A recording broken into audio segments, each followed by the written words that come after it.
Hello and welcome everyone to Because I Left Domestic Violence Blessing number 5877. Vulnerability. Okay. Had to get that all spelled out there, right? So in my book, I talk about being vulnerable. So today I thought I would share with you the top 3 ways of how you can take your vulnerability and make that the most powerful weapon against your shame shadow, right? All right, you want to know how? Here we go. So, welcome here. So, I'm really talking to anyone who has sort of thrived from domestic violence, from a traumatic event, anything like that, who wants to embrace their strengths and weaknesses for growth towards their healing journey from being a victim and without having the shame shadow shut you down because of guilt or fear or blame, right? So, vulnerability is the new way to beat that shame shadow. How? Okay, here is the secret number 1. Ready? You need to share your pain. I know. Share your pain with the right people. So when you're giving this vulnerability and sharing to somebody, don't share it in front of a heckler, in front of somebody who you think maybe wants to help you, but really they don't care. Don't do that because that can lead you into a different place of see it didn't work, blah blah blah. You really need to have a good somebody to support you with. And I first go to God. That's for me. Then I next go to that small group of people who I really trust. Good? Okay. So this first thing is that you want to be able to share with somebody that is not going to be that heckler. Okay. They're just not there to love you. You want to go to the other person that loves you, that wants to help you. And we know that's a small group. And I do recommend that person through your meditation, through your prayers, through whatever it is that you use. And I believe that to be God. So go there first and then share with your group of people here on earth. Okay, cool. All right. The next step for the next secret is growth in vulnerability. Okay. Why do we need to be vulnerable in order to grow? Any ideas out there? Okay, because being vulnerable means that we open ourselves up to all sorts of opinions as well as critics and pain and sometimes some really deep truths that can be hard. And who really wants that? But to go through that, we become brave. We show courage. We know this amazing courage that we can go through this and come out on the other side and be amazing. Okay, so for example, I would belong to a mastermind group.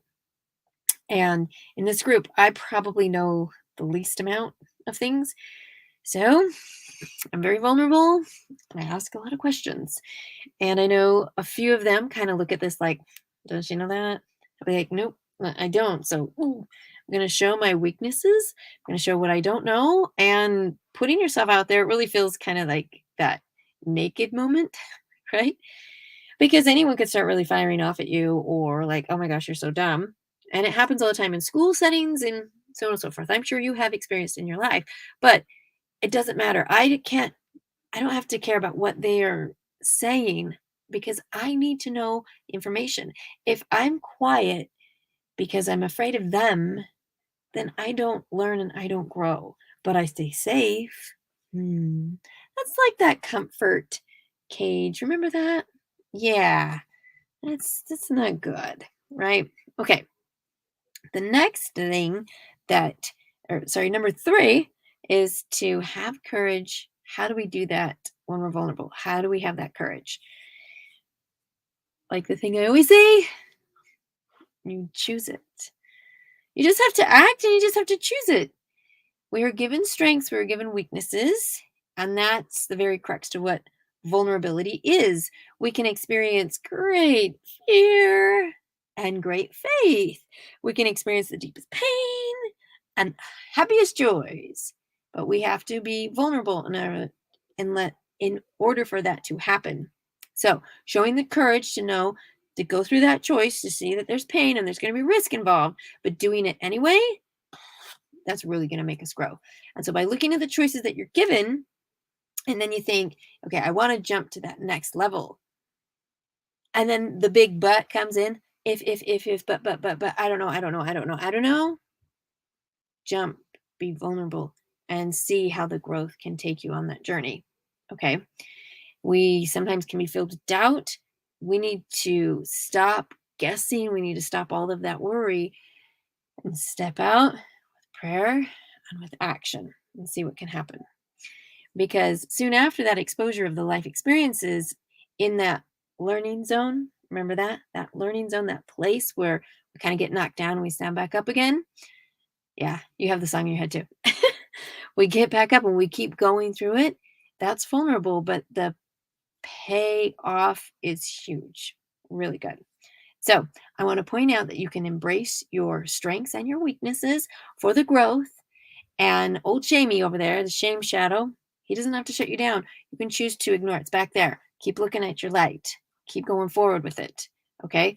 And that helps you not to shut down with the guilt and the fear or the blame. And if that starts, take a deep breath, stop, make your choice to keep going forward.